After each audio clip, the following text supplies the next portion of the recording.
بسم الله الرحمن الرحيم الحمد لله رب العالمين حمدا كثيرا والصلاة والسلام على أشرف المرسلين نبينا محمد وعلى آله وصحبه أجمعين أما بعد السلام عليكم ورحمة الله وبركاته. Today inshallah ta'ala we will go through the 13th hadith الحديث الثالث عشر عن أنس بن مالك رضي الله تعالى عنه عن النبي صلى الله عليه وسلم قال لا يؤمن أحدكم حتى يحب لأخيه ما يحب لنفسه رواه البخاري ومسلم.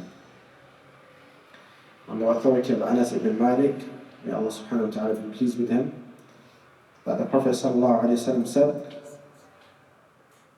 none of you will believe until you love for your brother what you love for yourself. Likewise, that also means your sister.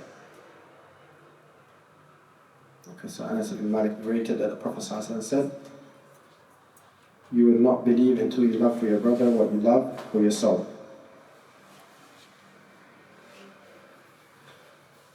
Another narration by Imam Ahmad, rahimahullah,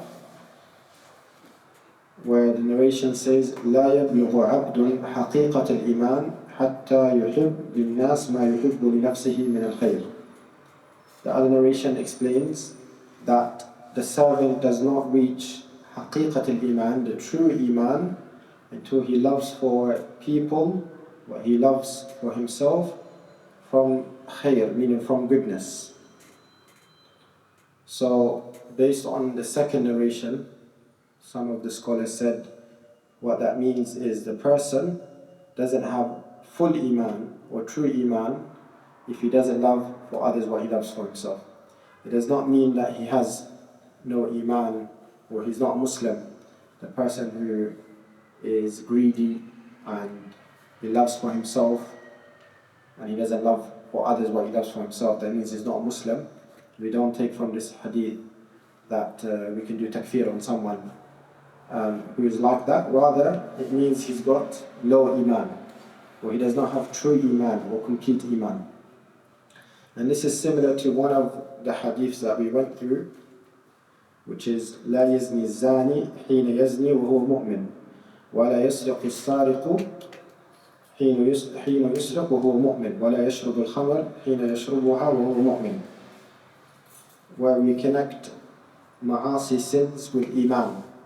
So the one who does zina is not a mu'min during zina, or the one who steals is not a mu'min when he steals during the theft, or the one who drinks khamr, alcohol, whilst he's doing the action, he's not a mu'min. Again, that does not mean, as some of the manhaj of the Khawarij, where you are not a Muslim if you commit some of the major sins. These are all major sins and true believers are away from them. However, it doesn't make him a disbeliever or a non-Muslim. So here we say Iman, Haqiqat al-Iman means the true Iman, the complete Iman. Because what we learn is the stronger a person's Iman is, the more good deeds he makes and the less sins that he does. And the weaker the Iman of a person is, the less good deeds he does and the more sins he commits. So this is a natural or normal formula. The more good deeds, the stronger Iman. And likewise, it becomes like a cycle. When you have strong Iman, you continue to do more good deeds. And likewise, when someone sins, his Iman decreases. And when you have weak Iman, you become more fragile. You become more fragile to commit more sins, and you become more lazy to perform good deeds. So it becomes like a cycle. So the link between Iman and Ma'asi and Iman and Ta'a is in relevance to this hadith.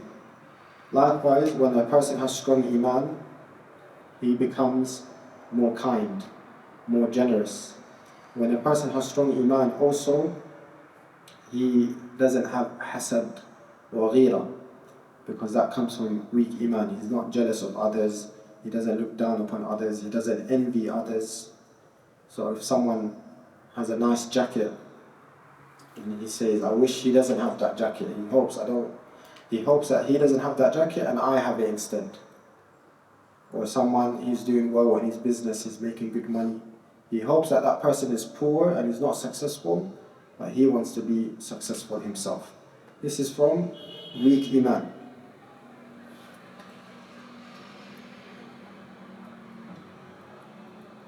Okay, so the scholars, they have a long discussion in terms of the one who commits kaba'ir. Is he a mu'min, naqis al-iman, or do we still call him a mu'min? So some scholars, they said a person who does kaba'ir is not a mu'min, but he's a Muslim. Because being a mu'min is stronger and higher than being a Muslim. So Muslim, everyone is a Muslim. Sinners and non-sinners. So the scholars, they said, كل مؤمن مسلم وليس كل مسلم مؤمن. Every Muslim or every believer, every mu'min is a Muslim, but not every Muslim is a mu'min. And a mu'min is someone who has strong iman, complete iman. As for the one who commits the sagha'ir, the minor sin, this is comprehensive with all people. Every single person commits the minor sins, even righteous people, even scholars, etc. They will commit minor sins. And the general istighfar of a mu'min is in relevance to the expiation of minor sins. Or when the Prophet ﷺ, he said, Al-Jum'ah ila al-Jum'ah, Friday to the next Friday, or the Salah, Fajr into Dhuhr, or Dhuhr into Asr, all of this is kafara between it, or Umrah to Umrah, Ramadan to Ramadan. So the mu'min, he is always being forgiven by Allah subhanahu wa ta'ala, just by the good deeds that he does, if it's fasting or Salah. As for the kaba'ir are separate cases, and it's an independent case that needs tawbah for each one. So the sagha'ir does not decrease from the iman. Every person will commit minor sins. But here we are speaking about the major sins. We will say the person who commits major sins is mu'min naqisul iman. He's a believer with weak iman, or we just call him, he's a Muslim.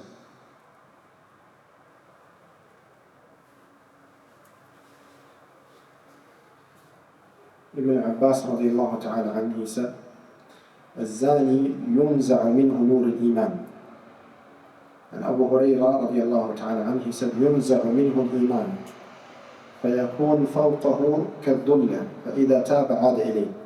So two of the scholars of the past, from the companions, one said the one who commits a major sin, the nur of iman, the light of the iman disappears from him.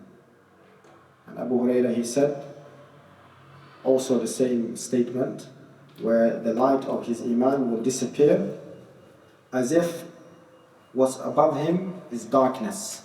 So he's upon darkness, he's got no nur anymore. فَإِذَا تَابَ عَادَ إِلَيْهِ. If he repents sincerely to Allah subhanahu wa ta'ala, the nur of the iman will come back. It's this way. And the companions radiallahu ta'ala anhum and the scholars, they mentioned about أثر الذنوب والمعاصي, the impact of sins and bad deeds. And one of them is that the nur of the iman and the lidda of iman, the sweetness of iman and the nur disappears from the person's heart. Another effect of ma'asi, especially the major ones as well, is that the ta'deem of Allah subhanahu wa ta'ala in the heart of the believer decreases. Because as the scholars from the companions, they used to mention that when a mu'min, when he commits a sin, he feels like there's a mountain on top of him, and it's about to fall and crush him. But when the fajr commits a sin, someone who commits major sins, when he commits a sin, it feels like a fly that goes past his face. If a fly passes someone's face, it's not like a day that someone's going to remember or write a book about it or take a selfie. No one's going to care or remember if a fly passes. So similar, when a fajr, when he commits a sin, he's careless about it. But the mu'min, he's in a state of panic. He fears that Allah subhanahu wa ta'ala is going to ask him about this, and he's constantly repenting and returning back to Allah subhanahu wa ta'ala. From the Salaf, they said, Al-Imanu kal qamis. Iman is like wearing a shirt or clothing. So, يلبسه الإنسان تارة ويخلعه أخرى. Sometimes he's wearing it, sometimes he's not, due to the sins and the good deeds.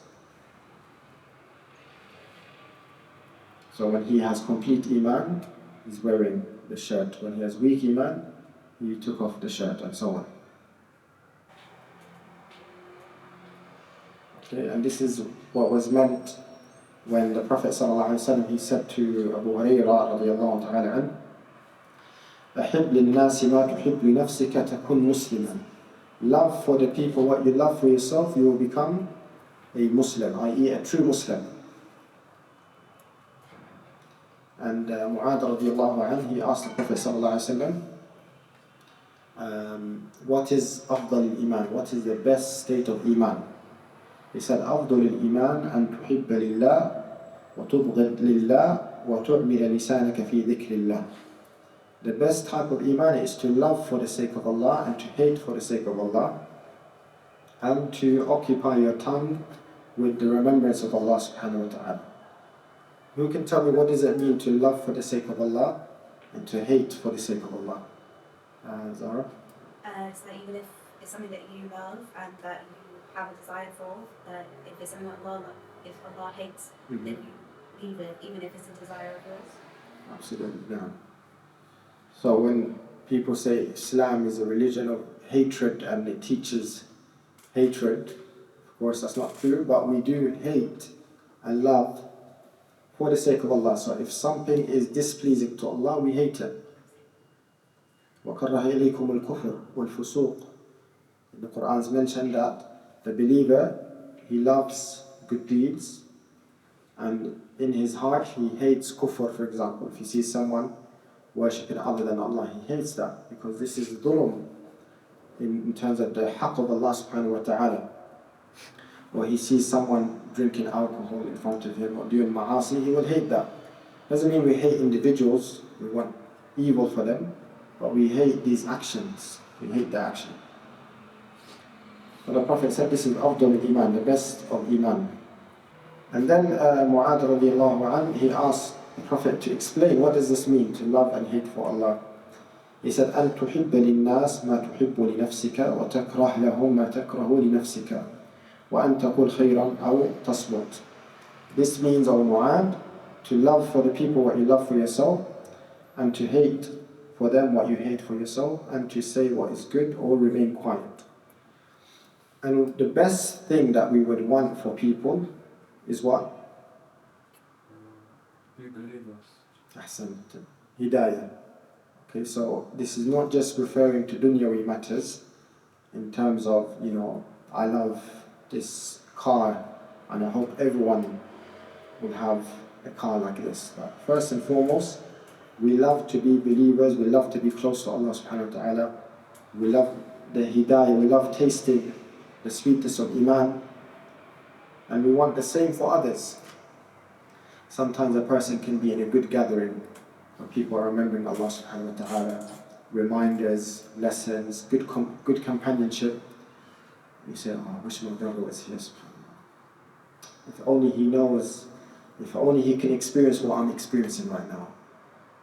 And I tell him to come, but he just sees it as a religious gathering. He doesn't understand, like if only he's here, if only he can experience what I'm experiencing. Or for your friend, for your family. So you love hidayah, you love Iman, and you want the same for others. And the companions, they said, if they know, i.e. like the non-Muslims, if they know what we have in our hearts, how happy we are because of Iman, they will fight us for it even with their swords. If they only know what we are experiencing and tasting from Iman, when you become upon this religion, the religion of truth, and you become upon hidayah, you become the happiest person. Even if you have little clothes, little wealth, you don't have a big house, but you have Iman and you have hidayah, that's true happiness. whilst others could have dunya but no iman and they don't experience happiness. So the first thing we should love for people, in terms of what we love for ourselves, is hidayah and good deeds. And we should hate upon ourselves, we should hate, of course, kufr and dalal, misguidance and jahal. We hate this upon ourselves and we hate it for others as well. Okay? And once the Prophet ﷺ, he said to one of the companions, Atuhibbul Jannah, do you love the paradise? Do you love the gardens of paradise? He said, Na'am. قال فأحب لأخيك ما تحب لنفسك. If you love the paradise, you love the Jannah, then love for your brother what you love for yourself. And there are many other narrations that have similar meanings in terms of the virtue of loving for your brothers what you love for yourself. Another hadith from the Prophet ﷺ, من أحب أن يزحزح عن النار ويدخل الجنة. Whoever wants to be saved from the hellfire and enter Jannah, then let him يأتي إلى الناس الذي يحب أن يؤتى إليه. Let him give the people what he loves to take himself. Okay, and from the virtues and the approaches of giving nasiha as well is to love for yourself, or love for your brother what you love for yourself. And the Prophet ﷺ, he used that in his nasiha when he said to Abu Dhar, he said, إني أراك ضعيفا وإني أحب لك ما أحب لنفسي لا تأمرن على اثنين ولا تولين مال يتيم. He said, I love for you what I love for myself, but you are weak, Abu Dhar, because he was a weak individual physically in his character. And I love for you, I want khair for you, and I would only advise you what I would advise myself. So he said to him, do not be in charge of more than 2 people, and do not be in charge of the wealth of the yatim. Does that sound like advice? To say to someone, do not lead the salah, or do not be in charge of 2 people. Yeah, it depends if you are qualified to say, because it's Prophet, it's the mosque. It's a big responsibility. So, no. So in the deen there's no mujamala. There's no, I'm just trying to be nice. If someone's not competent or qualified with something, you don't let him take this responsibility. And some people will get upset. What do you mean I'm weak? I'm more than qualified, I'm more than capable. People get offended, people are sensitive. But in the deen there's no mujamala. If someone's not qualified, why? Because he can fall into dhulm by being in charge, of 2 people that in a trip whilst traveling, he can get them lost, or he won't protect them, he won't be able to protect them, so they'll be in danger. Or if he's responsible for wealth on behalf of the orphans who can't defend themselves, he can, the money can get stolen, robbed, etc., and he'll be in charge. So sometimes taking responsibility, someone like Abu Dhar, if he just does qiyam and ibadah and dhikr, inshallah he'll go Jannah. But if he was to be the leader of the Muslims, unintentionally he might fall into mistakes and dhulm because he's not capable of that position. And therefore there are different types of personalities and people for different roles. Khalid ibn Walid radiyallahu ta'ala anhu, he gave a fatwa once. He made a decision upon Islamic rule, and it was a mistake. And the Prophet ﷺ, when he heard about it, because it caused a lot of damage, he said, أَنَا بَرِيءٌ مِّنْ Khalid. I declare innocence from what Khalid has done. Okay? So that's in fatwa, because he's not Ahl al-Fiqh, he's not from the ulama of the deen. But he is a warrior in terms of strategy, military strategy, how to fight. He's the best. Then you have someone like Ibn Mas'ud, Ibn Abbas, who weren't the strongest of the people. They weren't from the most courageous or bravest people, but they were ulama and fuqaha. They knew the tafsir of the Quran, and they know the fiqh and the hadith, and from the most knowledgeable people of the companions. So different people are for different roles. So when the Prophet ﷺ gave nasiha to Abu Dhar, he used this. He said, this is, because it's from nasiha, from wanting good for you, the same I would want good for myself, do not be in charge of more than 2 people. And the Prophet ﷺ, he said to Ali radiallahu ta'ala anhu, he said, I am pleased for you what I would be pleased for myself, and I hate for you what I would hate for myself. لا تقرأ القرآن وأنت جنوب. Do not read the Quran without wudu. ولا وأنت راكع ولا وأنت ساجد. It's not permissible for someone to read Quran during ruku' and sujood. And the Prophet ﷺ here was teaching Ali, and he used this in the beginning. I love for you what I love for myself. This also applies in tijara, in bay'. So the Salaf also, when they will sell something to another person, like one of the Salaf, he wanted to sell a donkey to another person. So he asked him, أَتَرْضَاهُ لِي? Are you happy with me buying this donkey? Like, is it good? Is it a good donkey for me? So he said, if I wasn't pleased with you having it, I wouldn't have sold it to you in the first place. Okay, so when we sell a car or something that belongs to us, we should put ourselves in their shoes. If I was in his shoes, would I be pleased with the price? Would I pay that much myself? Would I be pleased with the quality? Before trying to, just make extra profit and hiding some of the mistakes of the car. You bought the car for £2,000 and you try to sell it for 2.5, okay? And you know that it's above the price. And you know that if it was you wouldn't pay that much. So even when you sell in business, consider that it's you buying, because you love for your brother what you would love for yourself.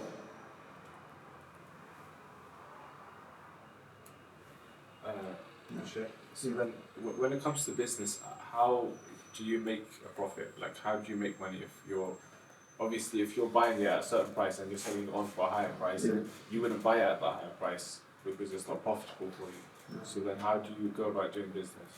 No, you're allowed to make profit, of course. You're allowed to make profit. And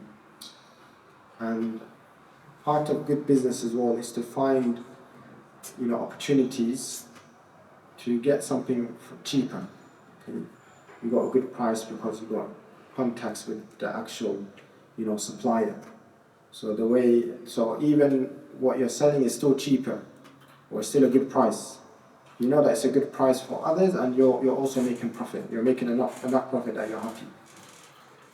But trying to overprice someone when you know it's not the value of it, and you know that you yourself wouldn't pay that much. That's the difference. It's still permissible if you sell it for, extra price. But if we want Kamal al-Iman, like we mentioned, we want the highest Iman, this also applies in business. And people would then trust that person. He has good prices, he won't cheat us, he won't mislead us. And the person buying as well, he wants khair for you, he wants you to make profit. He shouldn't say, make it lower to the point where he knows you're not going to make profit, or you're going to make a loss. This is dhulm as well. So the other person, the buyer, shouldn't have in his mind that if the other person is making a loss, that means, I found a good deal, I got a good deal. You should be happy to give some of your wealth for the other person to benefit as well, that he makes some profit. How much profit? That's fine to negotiate. You can bargain with that, but if you know he's going to make a loss, then that's unfair as well from their side. Sheikh, I had an Islamic economic question.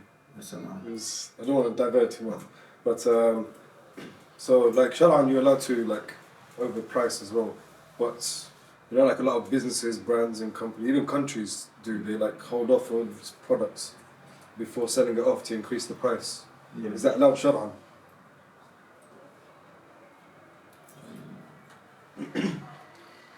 You need to reserve it for later, so that you can make more profit. To hold off so that there is less supply, hence more demand.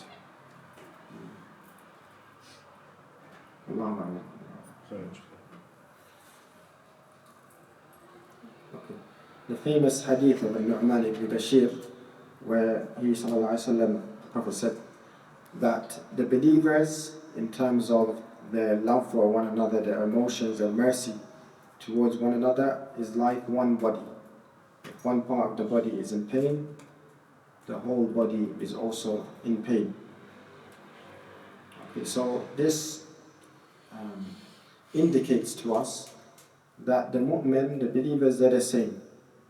That they are akhul mu'min. You know, the one believer is the brother of the other believer. So what saddens that person saddens him. What makes him happy makes him also happy.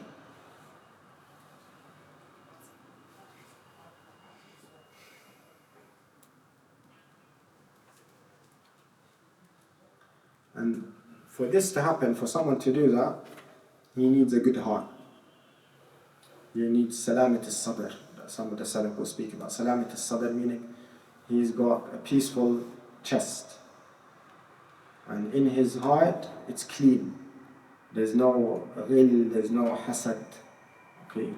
Because hasad comes, the people who do hasad usually are people with weak iman as well. They have weak iman because they have lack of tawakkul as well. And they also have lack of rida, that they are in a way, and it's sometimes borderline and close to kufr. I'm not saying it is, but it is close. Why? Because you are saying, Ya Allah, why did you give him? Why did you give him this? When we believe Allah is the Razzaq, yarzuqu man yasha. Allah, He's the one who chose for that person to have this jacket. You might wonder, why do I always mention a jacket? I'll tell you why. The first week in Jamia Islamiyya, when I went to Jamia Islamiyya, I was wearing a nice jacket that was my favorite jacket. And there was an Egyptian student who was sharing a room with me. And at that time there was no rooms available, so they put us in a temporary room, and we couldn't lock the room. And for the first time in a long time, it started to rain. So this Egyptian student, he saw my jacket and he wore it. And then we went to the masjid. In the beginning, I stayed quiet. He just needs it for the masjid, and he's gonna come back. He's gonna give it back to me. But he kept it on. I kept a blind eye. I said, yeah, maybe he will give it back. So I started wearing it for a whole week. Then he texts me saying, oh, I found a new room and I moved my stuff. So in other words, we're not roommates anymore. So I said, okay, bissalam and stuff. Every time I bump into him after a few months, he's wearing my jacket. And even the weather is good, even the weather is hot, he's wearing my jacket. So I see him, kif halak akhi, how are you, long time, how's talab? He's speaking to me for 10 minutes and I'm looking at him, he's wearing my jacket. He didn't mention I'm going to take it, and I was doing jihad in nafs. Because one moment I said, it's fine, let him take it. And one moment I said, no, this is my favorite jacket, I like it. And I like exclusive clothes. Like if I find something in a particular country and I know I'm not going to get it, I'm more attached to it. So yeah, every time I bump into him, he's wearing my jacket. Allahu Alam if I still forgave him or not for that. It's been maybe 8 or 9 years. But this comes also, again, this comes from the nafs. I should, out of iman, I should, one for this brother, I should let him have the jacket and be happy for him. We ask Allah to bless this jacket for him now, because I don't know what happened to this jacket. I want khair for him, inshallah ta'ala. But anyhow, it's from salamat al-sadr, to love for your brother what you love for yourself. And hasad is very dangerous. It's from the major sins. And a person is questioning, why does this person have this wealth? Why can't I have it? And this is adam al-rida.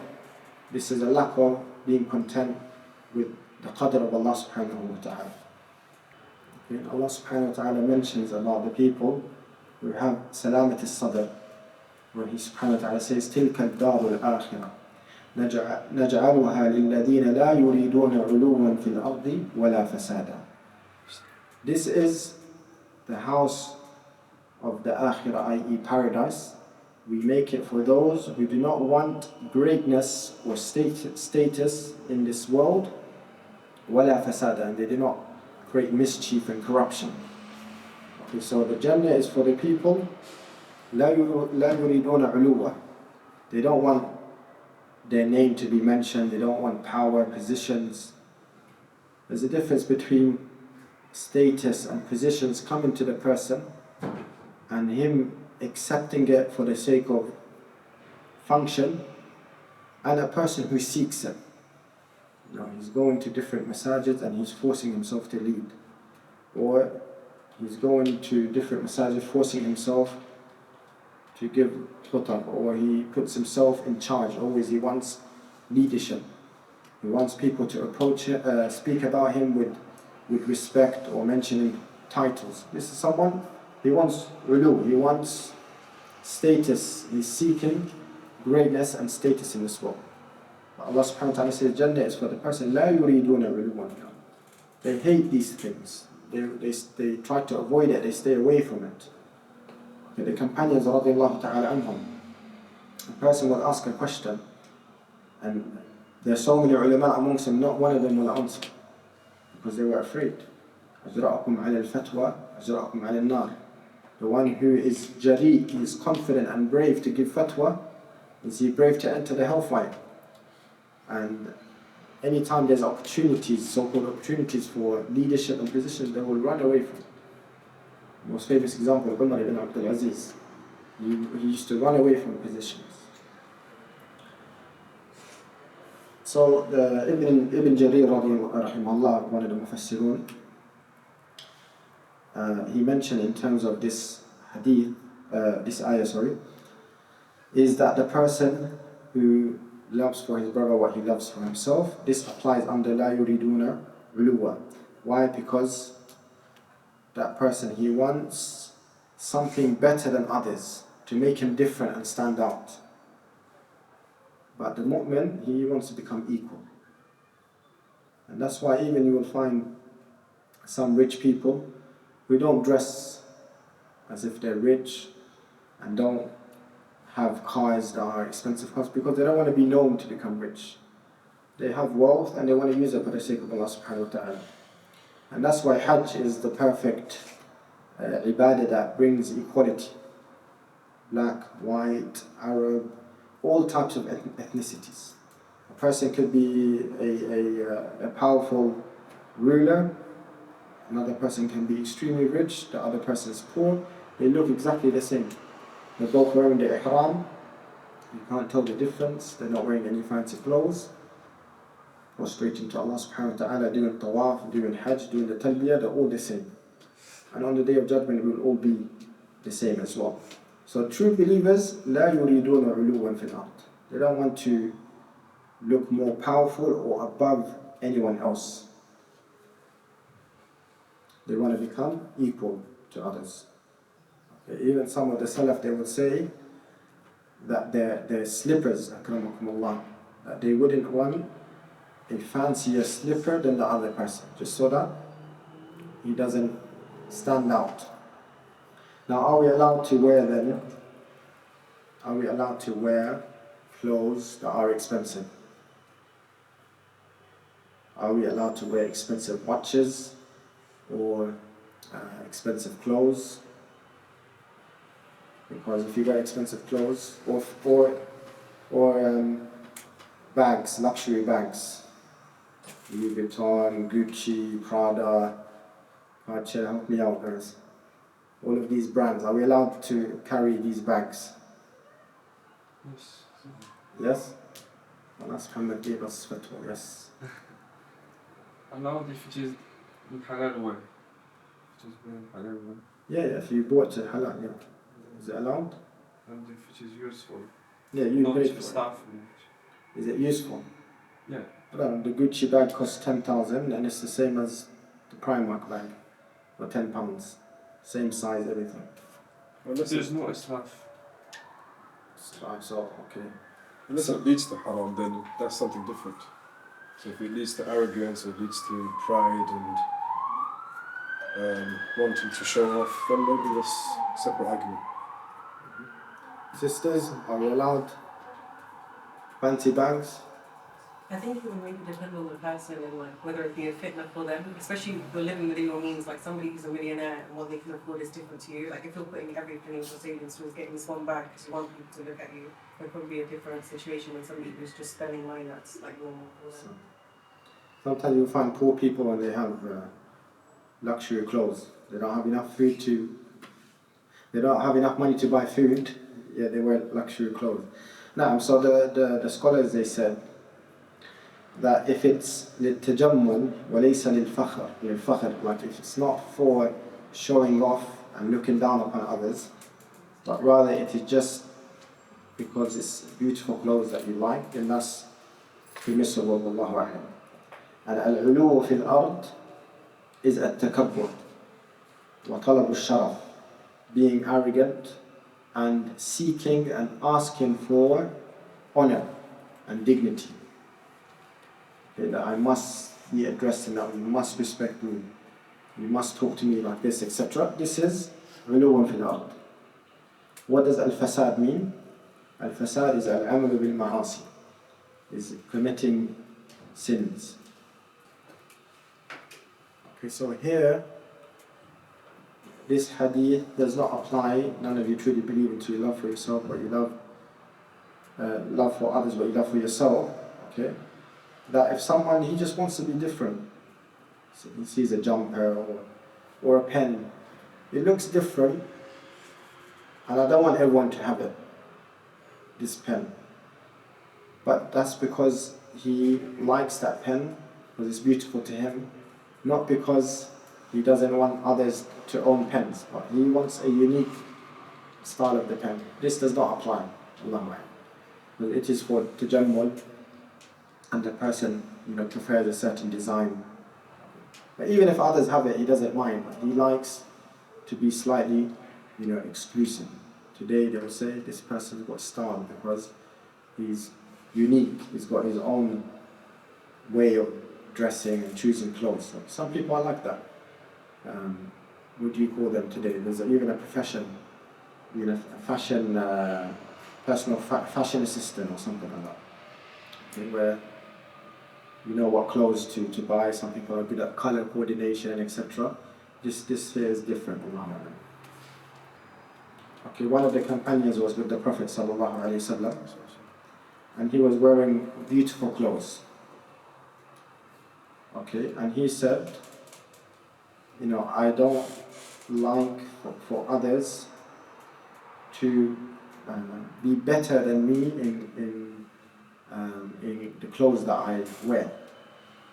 Okay, I like to always look the best. So he said, أَلَيْسَ ذَلِكَ هُوَ مِنَ الْبَغِي? Is this not a form of kibr? The Prophet ﷺ said, لَا لَيْسَ ذَلِكَ بِالْبَغِي. This is not arrogance. Arrogance is, looking down on others, oppressing others, and seeking to be better than others.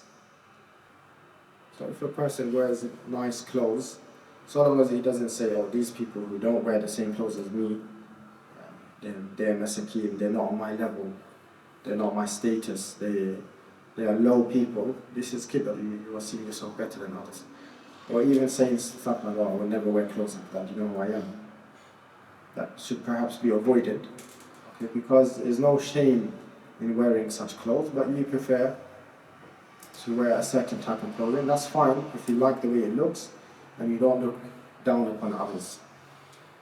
So the most important lesson we take from this hadith, to love for others what you love for yourself and hate for others what you hate for yourself, is first and foremost matters of the deen. So if you see your Muslim brother, he is weak in his iman and in his deen, you work hard to try and help him and bring him closer to Allah subhanahu wa ta'ala. And the believer, when he sees another person below him in terms of good deeds he's not reading as much Quran or praying in the Jama'ah, he's not seeking knowledge, etc., you shouldn't look down upon them. So, I'm better than. Rather, you should humble yourself and help that person, advise that person for the sake of Allah. And advice comes with patience and tolerance, and time. And if you see someone above you in terms of seeking knowledge and good deeds, also you shouldn't envy that person. You should also humble yourself and learn from that person. So either way, we should always be humble. If someone's above you, you learn from them. If someone's below you, you try to teach them. And both learning and teaching requires humbleness. To the Salaf, they said that the people who love Allah subhanahu wa ta'ala, they see with the nur of Allah subhanahu wa ta'ala, so they have atf ala ahli al-ma'asi, they have emotion or compassion and mercy upon the sinners. They don't look down upon them, they try to help them as well. Another hadith that is connected to this, in regards to hasad or envy, we know that it is not permissible at all, and we said it's a major sin. But the Prophet ﷺ said, لا حسد إلا في اثنتين. There's no such thing as hasad for a believer except in two matters.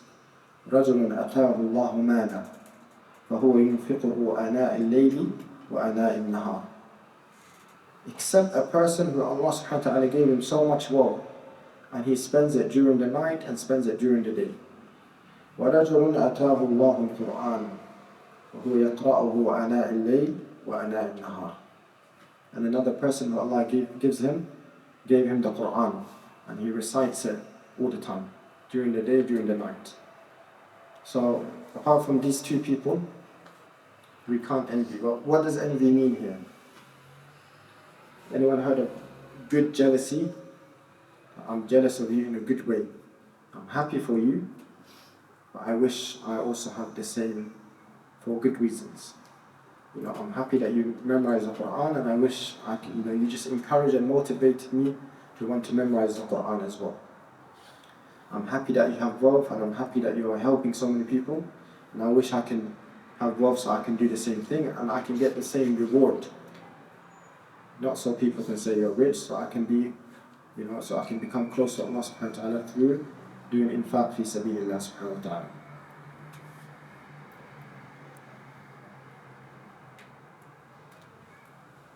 And the one who says about the person who spends for the sake of Allah subhanahu wa ta'ala, says, لو أن لي مالا لفعلت فيه كما فعل. If I have wealth, I would have done the same as what he did. That they are the same in ajr. They get rewarded the same, if that's his intentions. Did everyone, yes? You use the word for someone who doesn't care about, who's careless about their sins, what was it? So you have like the mu'min who's, when you were describing the passes of the fibers past their face, but they don't care about their sins. Al-Fajr. Al-Fajr. Al-Fajr is someone who does fujur. Fujur means the major sins. Or another word for someone similar is Al-Fasiq. Al-Fasiq is, the scholars they said, الذي خرج من طاعة الله, the one who is away from good deeds or obeying Allah subhanahu wa ta'ala. No. Sheikh, my sister's asking what's the definition of al-fasad? Al-Fasad. Now, definition of al-Fasad is someone who indulges in al-ma'asi. He lives his life doing ma'asi, sins, major sins.